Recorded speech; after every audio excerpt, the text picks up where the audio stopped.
Of Universal Peace by Abdul Baha Abbas, July 5th, 1912. Talk at 309 West 78th Street, New York. Notes by Howard McNutt. Question. You have stated we are living in a universal cycle, the first manifestation of which was Adam, and the universal manifestation of which is Baha'u'llah.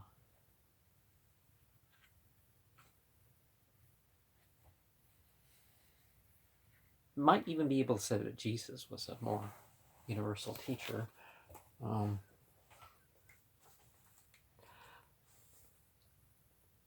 So why is Baha'u'llah and not even the Bab considered such a universal teacher? Does this imply that other universal cycles preceded this one, or that all traces of them have been effaced? Cycles in which the ultimate purpose was the divine spiritualization of man, just as it is the creative intention in this one. The divine sovereignty is an ancient sovereignty, not an accidental sovereignty. If we imagine this world of existence has a beginning, we can say that the divine sovereignty is accidental. That is, there was a time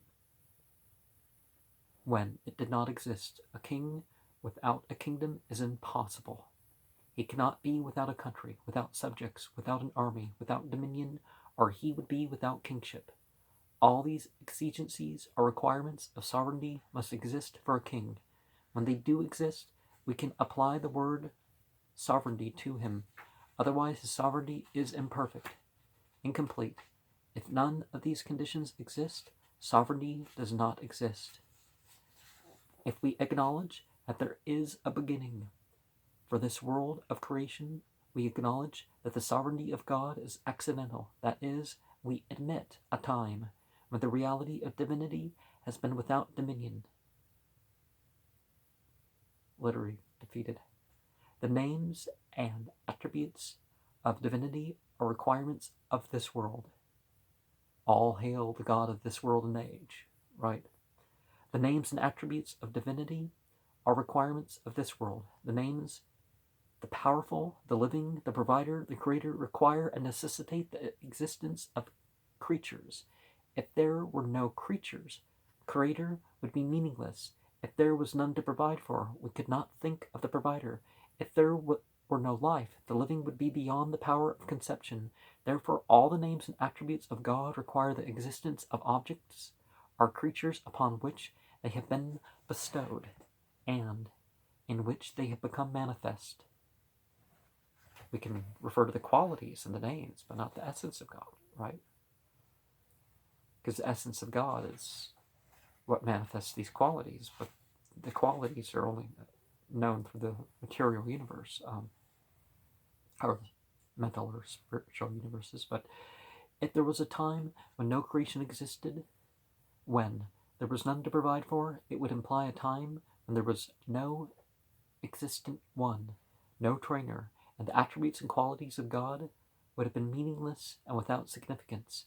Therefore, the requirements of the attributes of God do not admit the cessation or interruption, for the names of God are actually and forever existing and not potential. Because they convey life, they are called life-giving. Because they provide, they are called bountiful, the provider. Because they create, they are called creator. Because they educate and govern, the name Lord God is applied. That is to say, the divine names emanate from the eternal attributes of divinity.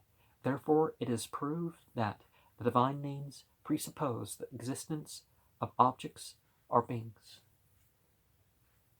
How then is a time conceivable when this sovereignty has not been existent? This divine sovereignty is not to be measured by 6,000 years. This interminable, illimitable universe is not the result of that measured period. This stupendous laboratory and workshop has not been limited in its production to 6,000 revolutions of the earth about the sun. With the slightest reflection, man can be assured that this calculation and announcement is childish, especially in view of the fact that it is scientifically proved that the terrestrial globe has been the habitation of man long prior to such a limited estimate.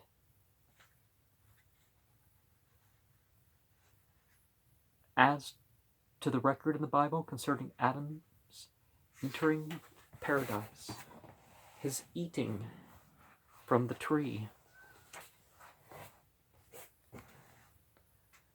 and his expulsion through the temptation of Satan, these are all symbols beneath which there are wonderful and divine meanings, not to be calculated in years, dates, and measurements of time. Likewise, the statement that God created the heaven and the earth in 6 days is symbolic. We will not explain this further today. The text of the holy books are all symbolical, needing authoritative interpretation. Well, the cyclic succession and all that is important, but you think God could set it forth the first time, and some of these things are just lost in translation. So that's what's